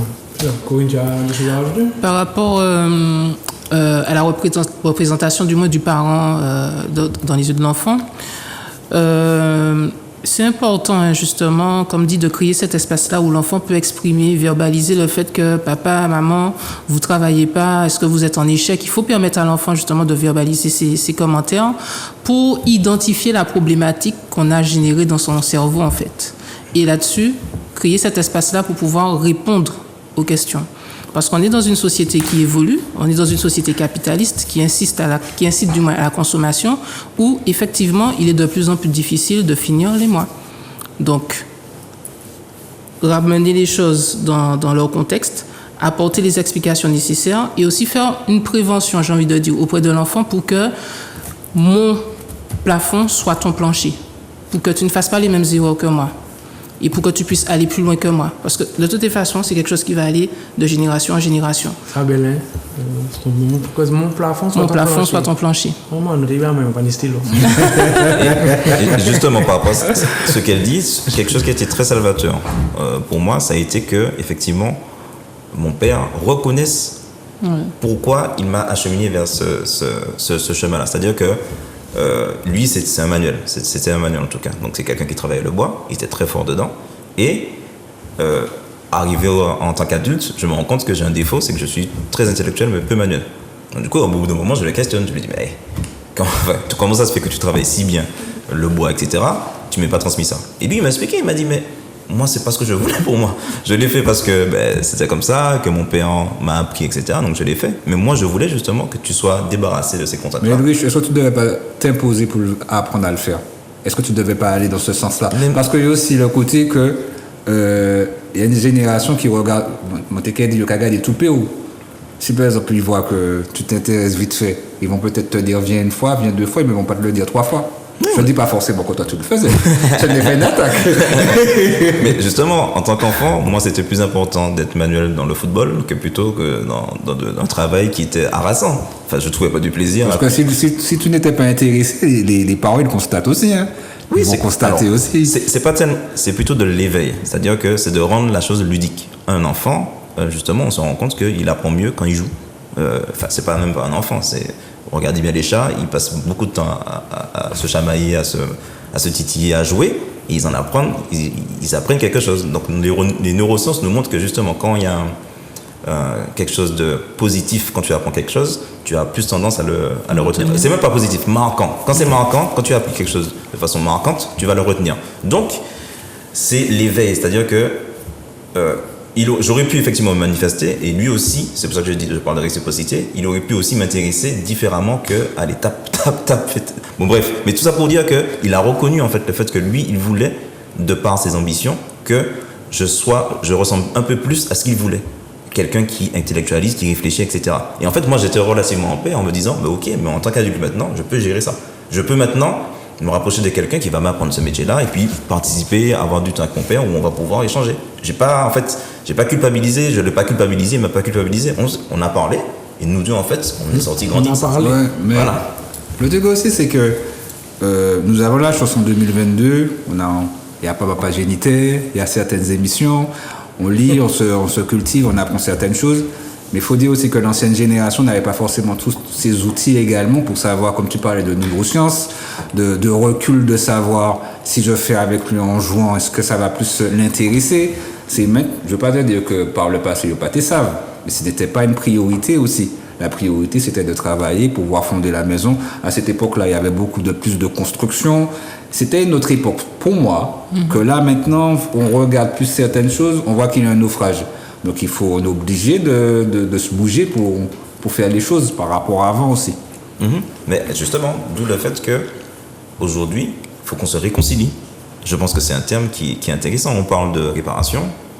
La réparation veut dire qu'il y a une réconciliation à un moment donné. Il y a quelque chose en fait qui fait que le tort va être rééquilibré. Donc, justement, partons du principe qu'on ne va pas culpabiliser nos parents. Ils ont fait comme ils ont pu. Exactement. Voilà. Mais ça veut dire qu'avant ça, on est déjà dans un paradigme différent. Ça veut dire que,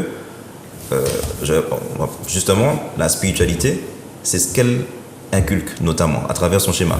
Je vais parler de, justement, quelque chose, c'est que, quand on dit ancêtre Pakamo, c'est que ce que tes ancêtres ont fait, tu le récupères pour toi-même que tu sois meilleur. Parce que toi-même, tu es dans un schéma où tu vas devenir l'ancêtre et tu vas devoir aider celui qui s'est matérialisé. C'est la réincarnation. Donc, on y croit, on n'y croit pas. Mais quand tu fonctionnes avec ce paradigme-là, tu comprends justement les erreurs et les bonnes choses qu'ont fait tes ancêtres et puis tu les appliques pour aller vers quelque chose d'innovant. Donc, partons du principe où on se réconcilie, on arrête de culpabiliser nos parents en leur disant que « regardez, vous avez mal fait ça, etc. » Réconcilions-nous et puis voyons comment on peut avancer ensemble. Donc, justement, quand on parle de paradigme, c'est si on part du paradigme où on part du principe que le grand, le petit, le mort, le vivant peuvent interagir ensemble pour perpétuer la vie, à mon avis, justement, ça va assainir nos relations. C'est ça, c'est pour ça qu'on insiste sur le paradigme. Le fait que il faut déjà changer, il faut, en tout cas, en faisant ce travail de réconciliation, changer son paradigme et aller vers des choses qui sont efficaces. Il y a aussi ce côté épanouissement personnel et professionnel. Nos parents, pour moi, nos aînés ont plus vu le côté... Pour moi, ils l'ont vu à l'envers. Pour eux, il fallait aller travailler pour obtenir... L'argent allait forcément nous permettre de vivre après. Or moi, nous tous, je pense, aujourd'hui, c'est plus l'épanouissement personnel qu'il faut travailler pour ensuite enrichir l'épanouissement professionnel. Parce que moi, j'ai suivi les choix de mes parents, en fait. Parce que j'étais pas très bon à l'école, etc. Ils ont voulu anticiper, mais je comprends leur rôle, en fait. C'est-à-dire que, je vais pas me dire, j'étais pas une source de garantie, je vais pas me dire, j'étais un clown. Non, mais c'est la vérité, j'étais un clown, c'est-à-dire que... Non, mais il faut savoir que j'étais un clown parce que, je recherchais une certaine attention, que je pense que j'avais quand même chez moi, mais ça, c'est plus large. Mais ce que je veux dire, c'est que à l'école, c'était pas bon. Qu'est-ce qu'ils ont vu, mes parents? Ils ont dit, regarde, il part 6 de moyenne, on va finir avec ça. On va pas lui dire d'aller faire un BTS. On sait très bien qu'il n'arrive même pas au brevet. C'est pas... Voilà, donc ils ont trouvé des solutions. Arrêtez, Mario. Non, je ne parle pas forcément de moi, je prends une situation. Ok, d'accord. Mais ce que je veux dire, heureusement, si c'est moi là, nous quelqu'un plus tard. Mais ce que je veux dire, c'est que on suit souvent le schéma des parents, mais au final, quelques années après, tu te retrouves bloqué contre tes parents. Alors, j'ai eu le parcours inverse, c'est-à-dire que ma mère m'a laissé faire ce que je voulais faire. D'accord. Je voulais aller sur le campus, elle m'a laissé aller sur le campus. Entre-temps, j'ai travaillé dans un fast-food. Finalement, j'ai acheté ma voiture et si le campus était à droite, moi j'allais direction sud, Sainte-Anne, pour aller à la mer. Et à un moment, qu'est-ce qu'elle a fait? Elle m'a expédié en France. Elle m'a expédié en France pour que je fasse mes études d'infirmière. Et là, je suis contente. Pourquoi? Parce que elle a pris le contrôle de ma vie, je vais formuler ça comme ça, à un moment pour que j'arrête mes bêtises, en fait. Okay. Et avec du recul, quand je réfléchis, je me dis que le temps que j'ai passé à m'amuser, à être dans l'oisiveté, c'est un temps que je ne vais pas récupérer. Et c'est un temps que j'aurais pu investir dans autre chose pour être ailleurs aujourd'hui, tu vois. Donc, moi, je pense qu'à un certain niveau, il faut être le parent doit pouvoir lire en l'enfant. Parce que dans ma famille, les femmes sont infirmières ou bien sont dans le domaine de la santé. Dans le domaine de la santé, parce que ça se matérialise comme ça. Mais dans la famille, cet héritage familial, c'est quoi? C'est le prendre soin, en fait. Et donc, du coup, le parent doit pouvoir lire l'enfant, doit pouvoir détecter dès son plus jeune âge ses atouts pour pouvoir l'orienter au mieux. Pas lui imposer, mais l'orienter au mieux dans son choix professionnel. Donc, voilà. Mais justement, je voulais parler un peu de justice. Parce qu'en fait, moi, on parle de reconstruction et il y a un terme qui revient souvent dans les groupes. C'est le fait que devant la justice, lors de la naissance d'un enfant, on donne le choix à un homme d'assumer son rôle de père, enfin d'être père ou pas. Ça, c'est nouveau, ça. Non, plus de reconnaître. Ben, c'est un choix. C'est soit tu le reconnais, soit tu le reconnais Voilà, pas. là, C'est un choix. là, c'est pas la même chose par C'est rapport à ton ce que... rôle. Non, Ouais. par rapport à ce que tu viens de dire, là, c'est pas vraiment la même chose.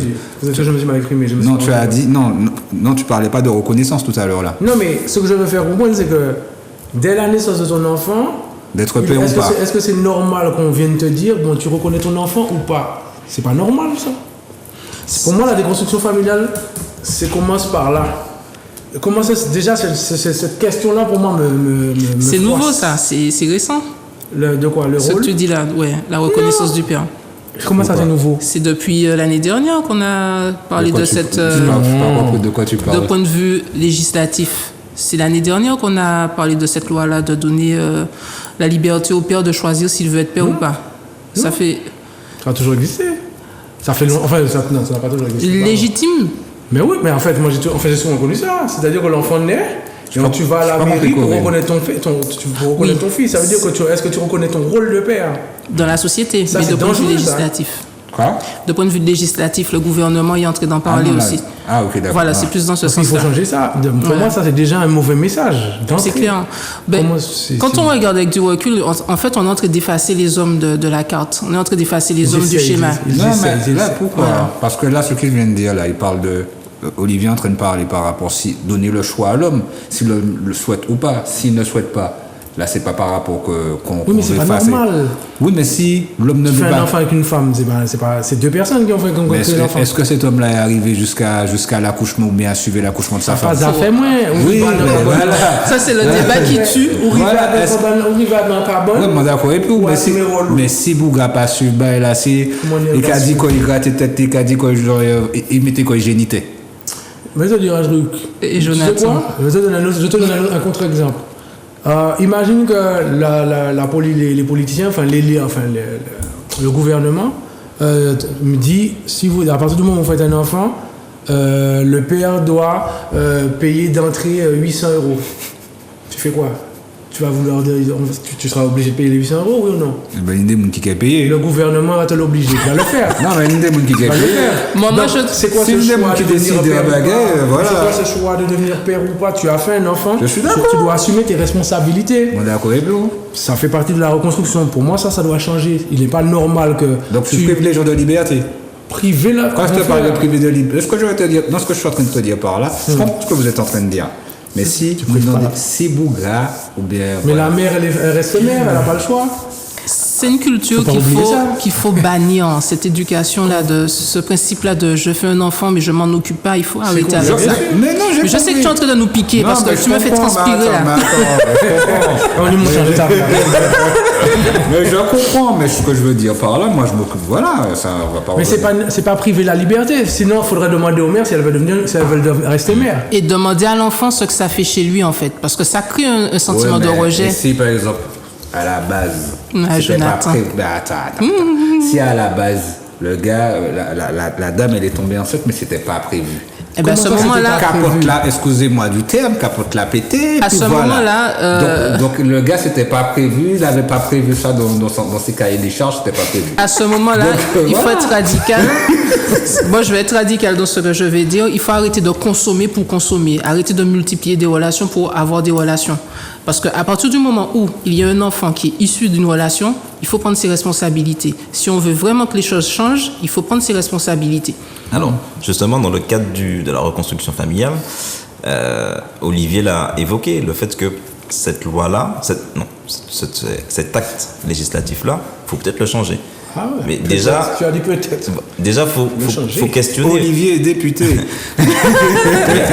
Déjà, il faut questionner le contexte d'apparition de cette loi-là. Pourquoi c'est l'homme qui doit choisir s'il le reconnaît ou pas? Parce que c'est lui qui a le pouvoir sur sa famille. C'est lui le patriarche. Donc, il décide d'être patriarche ou non. S'il n'a pas envie d'assumer ce rôle-là, il n'assume pas. Parce qu'on est dans un système qui prône le fait que l'homme domine dans son foyer ou à l'extérieur. D'accord? Donc, ça, c'est le contexte. Aujourd'hui, justement, on se rend compte que... Pas fait Corinne, oui, on ne peut pas expliquer ça bien là. Aujourd'hui, on se rend compte que c'est un fléau. Justement, le fait que certains choisissent. Et c'est pour ça qu'il vaut mieux parler du fait de responsabilité. Et justement, Aujourd'hui, on est confronté au fait que peut-être qu'un pan de la société a envie que les choses changent. Sauf que derrière, la volonté politique ne suit pas. Donc, même si on veut absolument que tous les pères reconnaissent leurs enfants, législativement, il a toujours le choix, malheureusement. Donc, ça veut dire que lui, comme tu dis, il va prôner la liberté et il va se décharger. Maintenant, c'est à nous, justement, culturellement, de faire le poids parce que, justement, c'est exactement cette pression-là qu'on met sur la femme, que tu vas t'occuper de l'enfant qu'il y a dans ton ventre. Coûte que coûte, vaille que vaille. Maintenant, c'est justement que cette pression-là soit bicéphale. Ça veut dire que ce ne soit pas juste la femme qui ait cette pression-là, que ce soit les deux. Et c'est pour ça que, souvent, je dis, il faut qu'on remette les choses dans leur contexte et il faut que très vite on responsabilise les hommes sur le fait que si tu as un acte sexuel avec quelqu'un de notre sexe, attends-toi à ce que tu aies un enfant. C'est pas grave. Le but c'est pas d'être consensuel, c'est de donner les choses. Le constat c'est ça. Si le constat c'est ça, la solution ça va être quoi? Ça va être de responsabiliser l'homme justement pour qu'il ne pense pas qu'il a la possibilité d'être géniteur. Depuis le départ, on va lui mettre la pression pour qu'il assume. Qu'il le veuille ou non, tu assumes. Comme la femme, on lui a imposé le fait que tu assumes. Aujourd'hui, on va plus imposer ça, on va imposer ça aux deux. D'accord? Donc toi, tu as un acte sexuel, il y a un enfant, ok, tu assumes. Et justement, après, on peut passer à l'autre phase où, de façon législative, mais on va légiférer en disant, aujourd'hui, il n'y a plus d'histoire de reconnaissance. C'est les deux qui assument. On met les deux noms, comme ça va régler un peu de l'histoire de c'est mon nom qui prédomine sur celui-là, etc. Et voilà. Mais le fait même que cette réflexion existe, ça me dérange. Pourquoi? Parce que la parentalité doit vraiment être redéfinie. La paternité aussi doit être réellement redéfinie et être exposée dans sa magnificence, si je peux formuler ça comme ça. Pourquoi? Parce que c'est bien dit. Pourquoi? Parce que on est dans une société qui s'éloigne de ces définitions-là et au final, être parent, c'est quoi? Être père, c'est quoi? Tu vois? Et on est tellement éloigné de ces réalités-là. On est tellement, je sais pas moi, et ça fait que on en est là à se poser ce genre de questions. Quand il y avait, comment ça s'appelle, les campagnes présidentielles, quand on a posé la question sur la paternité, le congé paternel, les candidats ne savaient même pas ce que c'était. Pour eux, ça ne peut pas faire partie d'un programme, ça ne peut pas être financé, ça ne peut pas être l'objet d'un débat. C'était la question inutile de la campagne. Et quand on a ce genre de rapport, par rapport avec la paternité, avec la politique, c'est qu'il y a un problème. Quand la parentalité commence à être discutée, à être une zone inconnue, c'est qu'il y a un problème. À partir du moment où un homme et une femme ont des rapports et qu'il y a un enfant qui naît de ça, de ce rapport du moins, l'enfant doit être un objectif commun du couple. Ça ne doit même pas être l'objet d'une discussion. Parce qu'en fait, la une ce week-end du quotidien de la Guadeloupe, c'était quoi justement? Que la paternité, l'absence des pères, le phénomène de géniteur, c'est plus qu'un fléau, c'est un phénomène, c'est une mode qui s'est installée. Donc ça veut dire qu'en quelque part, il y a une destruction de l'individu qui est programmée. Donc discuter de la paternité, discuter de la reconnaissance ou non de l'enfant par le père, mais on est où là? On est où? Est-ce que vous pensez qu'on est actuellement dans cette phase de reconstruction? Oui, définitivement. En 2022, est-ce qu'on est dans la phase de reconstruction familiale? Oui, bien sûr, il n'y a pas de souci. Mais à savoir que, une par exemple de la Guadeloupe, qu'on disait que les pères qui ne prennent pas leurs responsabilités, est-ce qu'il y a des gens conscients? Il y a des gens qui prennent leurs responsabilités. Mais est-ce que la grande majorité, selon vous? Je me permets, excusez-moi. Il y a des gens dans notre société qui ont cette mission de faire croire que nos communautés stagnent toujours. D'accord? Mais sur le terrain, quand tu vas sur le terrain, tu rencontres des personnes, c'est peut-être pas une majorité, mais il y a quand même beaucoup de personnes qui sont très actifs justement pour changer toutes ces règles, casser, sans même attendre l'aval du gouvernement en fait. Aujourd'hui, si on est là aujourd'hui, on n'a demandé à personne. On s'est battu, on a discuté à deux et puis on a monté le truc. Aujourd'hui, on est là, on est sur Zouk TV, tu comprends ce que je veux dire? Donc oui, nous sommes dans la reconstruction. Bien sûr. Il y a plein d'espaces d'échange qui ont vu le jour. Allez, contre moi, je me rappelle dans ces questions. Pas fâché comme. Non, je gère les émotions, tranquille. Alors, Cool. il faut faire attention à cette notion de majorité, parce que souvent, ça pousse à l'inaction. Parce qu'on se dit que comme la majorité ne suit pas, on ne va pas faire. Donc, on sent un élan. Exact, c'est vrai. On sent un élan, et je vous invite juste à regarder le nombre de manifestations ou de conférences ou d'événements qui sont faits autour de la parentalité. Oui, il y en a énormément. Il y en a énormément. Et Au niveau des communes également, ils font le taf. voilà, et c'est suivi, il y a des problématiques qui sont posées. Et dès qu'on touche à un enfant, en tout cas en Martinique, justement, ça crée débat, ça crée problème. Tout de suite, on se sensibilise, en tout cas, on agit, etc. Donc, majorité, bon, peut-être pas. L'essentiel, c'est qu'il y a un élan. Donc, Et que, il y a un changement au niveau des visions et des rapports. oui, définitivement. Moi, je veux dire qu'il y a une prise de conscience, c'est sûr. Il y a des démarches aussi de prévention et d'éducation qui sont faites dans le contexte de la parentalité. Mais le constat que je fais, c'est que pour les circonstances de la vie font que quand tu n'es pas équipé toi-même à être parent, c'est facilement que tu vas baisser les bras. Et c'est là où justement je trouve qu'il est important d'amplifier ce mouvement d'éducation autour de la parentalité. Et je vais être là aussi radical. On ne peut pas inciter une société à consommer le sexe et puis en même temps lui dire si tu veux être père, si tu veux être mère, soit père, soit mère. Et puis en même temps déplorer l'état de la société. Il y a des choix à faire en fait. Et il y a une prise de conscience, oui. Il y a de plus en plus d'associations qui se lèvent autour de la parentalité, la preuve en est. Et est-ce que les gens adhèrent? Là aussi, c'est une problématique qui se pose, une réflexion qui se pose. Est-ce que les pères ont conscience, enfin les géniteurs ont conscience du mal qu'ils font? Donc, tu vois, il y a tout un programme, tout un dispositif à mettre en place pour pouvoir justement amener cette prise de conscience. Pourquoi tu ris? Non, je pense qu'on réfléchit qu'il faudrait faire un audit de tout ça alors. Oui, il y a beaucoup de problématiques. Il faudrait faire un audit parce que des fois on se pose tout plein de questions, on peut croire que la majorité, mais est-ce que c'est vraiment une majorité? En fait, ça veut rien dire comme Voilà, je sais pas. c'est ça. On peut se poser tout plein de questions, mais comme on le disait aussi, souvent on dit qu'il y a plus en plus de pères qui sont avec leurs enfants, qui marchent avec leurs enfants, qui font des activités avec leurs enfants, mais on va toujours dire les pères qui ne font pas. Mais quand on va marcher dans la rue, il y a quand même, Alors, une Moi, évolution. j'ai une femme qui m'avait dit oui, il y a 10 pères, il y a un père de chaque commune qui bouge. Mais tu sais, par rapport à la rencontre que j'ai faite samedi justement sur la maternité, une problématique qui est remontée, c'est que le père logistique, celui qui emmène à l'école, qui emmène à manger pour l'enfant, des bonbons, ok, il y en a.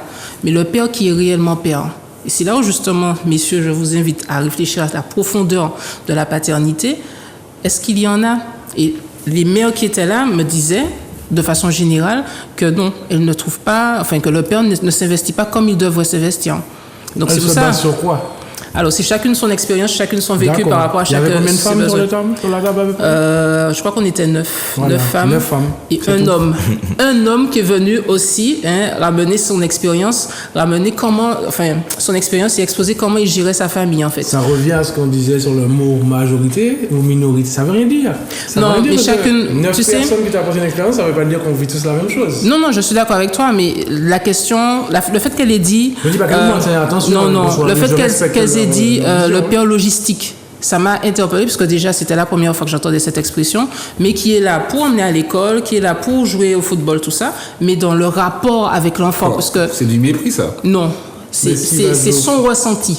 C'est son Non, mais ressenti. attends, Mais s'il va jouer au logistique. football avec son fils, il est pas mauvais. je veux Non, dire. c'est pas ça. Non, Mais c'est le d'accord. terme J'essaie de comprendre. logistique, à savoir J'essaie que de Jean il comprendre. est là pour le sport et puis Oui, pour l'amener à il est l'école. là pour les moments, passer des bons moments avec l'enfant, mais l'enfant ne se résume pas qu'à ça en fait. Il y a des réalités plus profondes qui bâtissent justement l'individu qu'il va devenir, l'adulte qui sera. Et donc du coup, souvent, et c'est ça qu'elle déplorait, la personne qui a fait cette intervention-là, le parent n'est pas présent pour aider l'enfant dans son aspect, par exemple, émotionnel. Donc oui, je te fais des câlins, oui, je te fais des bisous, oui, je t'aime, mais il y a des pensées que les enfants ont et le père n'est pas là, en fait. Peut-être pour- qu'elle a connu ce genre d'homme, mais il n'y a pas que des hommes comme ça. Alors, Non, ça, je sais, je Voilà, suis d'accord non, avec toi. parce que c'est souvent. Mais- Parce que ce genre d'image-là, savoir que genre le père il est comme ça, je connais plein de gars autour de moi, ils sont pas comme alors, justement, ne tombons pas dans le piège de Les clichés. ça. Ouais, c'est de ça. s'appuyer sur le ressenti de chacun, déjà. Maintenant, utilisons les outils qui objectivent tout ça. Ça s'appelle les sciences sociales. d'accord? D'accord. Les sciences sociales, Les sciences études sociales. des sciences sociales, la sociologie, etc. Et encore une fois, je répète, la littérature est assez riche là-dessus, qui explique que oui, on a un problème avec la paternité.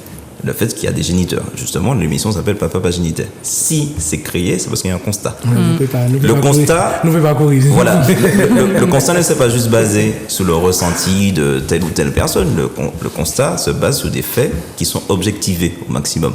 Donc aujourd'hui, je trouve effectivement compliqué de remettre en question cette situation parce que c'est la réalité. Il faut être objectif à ce niveau-là et se rendre compte que c'est une réalité. Maintenant, justement, c'est s'appuyer sur ce qui est fait et qui est objectivable et s'appuyer surtout sur des éléments concrets qui nous permettent d'affirmer cela. Justement, moi j'ai tendance à dire que dans mon centre de loisirs, je constate que 70% des personnes qui viennent chercher les enfants sont les femmes. 90% de ceux qui me posent des questions sur les activités de leurs enfants ou sur le ressenti quand il y a quelque chose, ce sont les femmes. D'accord? Majoritairement, je m'appuie sur à la fois la littérature, sur un ressenti de terrain et pas un ressenti de terrain en tant que juste père ou copain d'un tel qui est père. Je vois effectivement qu'il y a des personnes, des pères justement qui s'impliquent un peu plus.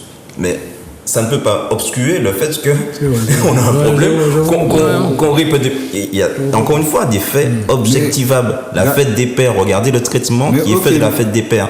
Attends, je finis juste. Regarde le temps qu'on va passer à rabâcher. Il y a un combien sur la fête des mères, la fête des mères, la fête des mères, le temps qu'on va faire sur la fête des pères. Ce n'est pas juste le fait que c'est un ressenti global, ce sont des faits. Mais messieurs, dames, nous sommes sur la reconstruction. Là, je comprends, là, on parle des choses qui ne sont pas bonnes pour nous. Mais là, savoir quels sont ces outils-là, maintenant, qu'on fait quoi là maintenant? Mais tu as répondu tout à l'heure. Tu as dit tout à l'heure, on n'a plus à attendre l'aval de qui que ce soit, oui, tout à fait. S'honorer. Pour moi, c'est la plus belle des réponses. Si les messieurs ne sont pas contents que la fête des pères, ça ne bouge pas assez, à eux de faire bouger la fête des pères. C'est aussi simple que ça. Pourquoi on devrait attendre que des femmes, quoi? On doit attendre c'est un peu ça, dédicace à Cat Size. Elle aime nous dire souvent, mais vous attendez à quoi? Qu'on vous applaudisse? Il faut qu'on vous apporte des trophées. Voilà. Je la comprends un peu en fait. Je veux dire, mais comment nous femmes, enfin, je parle de Cat Size, comment nous femmes, on se débrouille? Et vous, faut qu'on vous renvoie des échos pour vous sentir. Non, les gars. Mais là, pour moi, elle a raison. Voilà, il faut occuper l'espace. Il faut occuper l'espace. Voilà. Donc, justement, c'est parce que quand il y a aussi des faits qui sont présentés par justement ces sciences-là, il y a des gens qui les remettent en question, qui n'ont jamais fait Bac plus 2, 3 dans l'université et qui se permettent, d'où ils sortent, de remettre en question le travail de quelqu'un qui a passé 4-5 ans à lire, à faire des études sur le terrain, etc. Et lui, il arrive et dit, mais non, c'est pas mon ressenti, bof, cette étude-là, j'y crois peu. Bon, donc ça veut dire que, justement... Ça m'arrive, je me sens physique. si on parle de reconstruction, c'est justement s'appuyer là-dessus. Je pense qu'il faut déjà le définir comme une priorité nationale martiniquaise. Donc, les Martiniquais, qu'on se dise, bon les gars, notre priorité, c'est la famille. Ça veut dire que l'ensemble de la société se consacre à étudier, justement, quel est notre... Qui lance ça? Comment? Qui doit lancer ça? Nous nous qui sommes là. Mais surtout, alors, évidemment... Est-ce que les politiques... Non, quand je dis ça, là, est-ce que... Bon, bien sûr, comme tu dis souvent... inclure dedans? Non, comme tu dis souvent, on n'est pas obligé d'attendre qui que ce soit pour pouvoir faire des choses. Mais comment impulser ça? Alors, comment impulser ça? C'est que, justement, la population s'imprègne de cela. Donc, on a vu qu'il y a effectivement beaucoup de choses qui sont faites sur la parentalité. Donc, c'est inviter toutes ces personnes-là qui travaillent à la parentalité déjà à ce qu'on se rencontre, donc créer des événements qui fera qu'on va échanger. Donc contacter Papa Géniteur déjà pour coalition. Il y a une initiative qui avait été faite, qu'on appelle ça en région parisienne quand j'y étais, c'était les états généraux des enfants afrodescendants. C'est de faire nos états généraux en fait, de la famille. Et encore une fois, c'est de ne pas attendre effectivement qu'un énième politique sorte de son schéma où il a des choses à faire pour pouvoir l'impulser, c'est que c'est la population qui elle-même sera puissante, va se reconquérir en fait, il va se rappeler que en fait le peuple c'est nous, d'accord? Donc à partir du moment où le peuple c'est nous, tous ensemble, on met justement à l'agenda politique, sans même qu'ils aient à réfléchir à quoi que ce soit, les gars, la famille c'est une priorité. À partir de là, s'ils sentent qu'il y a quelque chose, il y a quelque chose qui est en train de justement de naître et que c'est pas juste lui qui doit tout faire, Ah ben ok, on va équilibrer les choses et lui-même va se dire ok, la population m'a demandé ça, c'est eux qui ont voté pour moi. Bon, lui-même va trouver un intérêt à le faire, mais il faut déjà qu'on exprime le fait qu'on veut travailler sur notre parentalité, on veut travailler sur la famille. Donc c'est déjà ça, poser cela. Ensuite, à partir de là, organiser tout autour de la famille, organiser des états généraux où on va mettre justement les faits et on va inviter la population à suivre cela. On va vulgariser après dans les réseaux sociaux en disant du colloque, il en est ressorti telle et telle chose. Si aujourd'hui on parle de le fait qu'il y a des traumas génétiques qui se transmettent. Ouais. J'ai oublié le terme. C'est pourquoi? C'est parce que Armand Nicolas. Souffrance héréditaire, non? Comment? Oui. La souffrance héréditaire. C'est pourquoi ici on en parle de plus en plus. C'est parce que le professeur Aimé Charles Nicolas plutôt a fait un colloque et a fait un livre qui explique justement ce phénomène-là avec différents personnes qui ont travaillé sur cette thématique-là, qui étaient à la fois praticiens, à la fois sociologues, etc., les retours de terrain, et qui ont fait qu'ils en ont sorti justement des éléments qui sont sortis dans un livre. Et ça s'est vulgarisé dans la population. Aujourd'hui, on est capable justement d'en parler. Et on sait que c'est un fait. Il y a des sciences qui s'appuient là-dessus. Donc faisons déjà un colloque des états généraux de notre famille, où on va justement discuter, on va prendre l'avis de professionnels, de personnes de terrain, etc., toutes les composantes de la société, et ensuite on met en action. On met en action, donc dans la famille, on se dit que bon, on passe tant de temps avec nos enfants, on va essayer de faire en sorte que ce soit conséquent. Et puis on va retravailler sur nos fêtes, puisque comme on aura décidé que dans ce truc-là, il faut que on passe plus de temps, donc on va repartir sur le fait que à Noël, on va reconsolider ça, on va refaire des événements où on sera ensemble. Au carnaval, ce ne sera pas juste une histoire de faire la fête, ce sera aussi le temps de se... C'est pas une affaire souper ça. Voilà, exactement.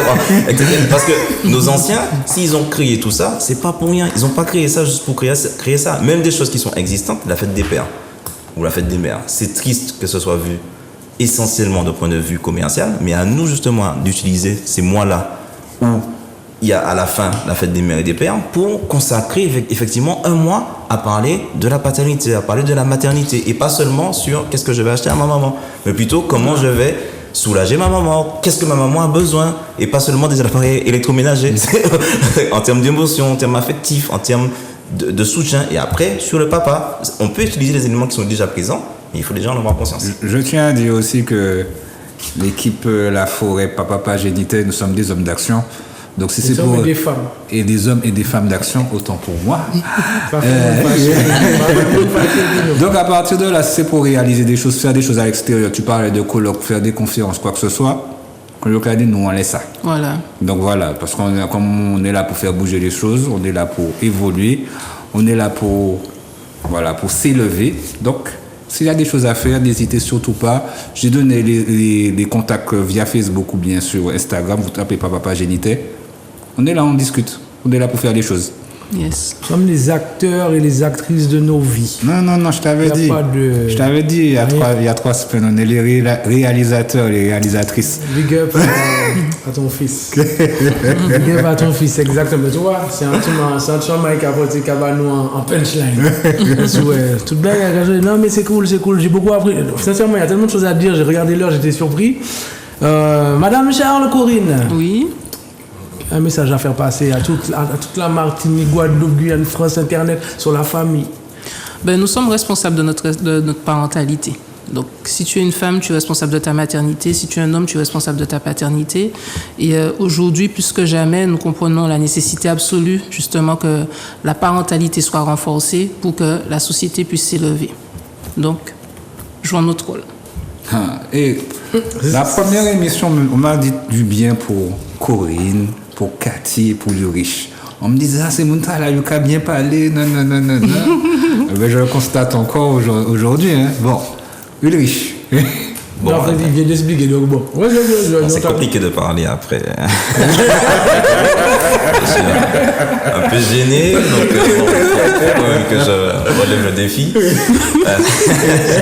Donc, comme je l'ai dit, faisons en sorte que la famille soit notre priorité. Je pense vraiment que c'est le plus important. Excuse-moi, Ulrich, pas de souci. Je t'ai dit... Je t'ai fait la passe, mais excuse-moi, je ne savais pas que tu n'étais pas prêt. C'est pas grave, je prends la passe et je vais marquer un but. Donc oui, prenons nos responsabilités par rapport à cela en tant que peuple. Et tout le monde c'est moun, donc on nous porte en gamme et en nous justement avancer ensemble pour mettre justement famille là, c'est nous. Exactement. Et montrer que c'est ça et changer de paradigme pour que on impose le fait que la famille, c'est le plus important maintenant en Martinique. Et on va la traiter. On nous élevé que nous qu'on trouve fait. On nous pote nous On qu'on nous trouve fait. pote nous qu'on trouve fait. Ça a volé ma conclusion, c'est pas bien. C'est pas bien. C'est cool. Je te pose la question, tu la poses pas. Non, t'as un message à faire passer.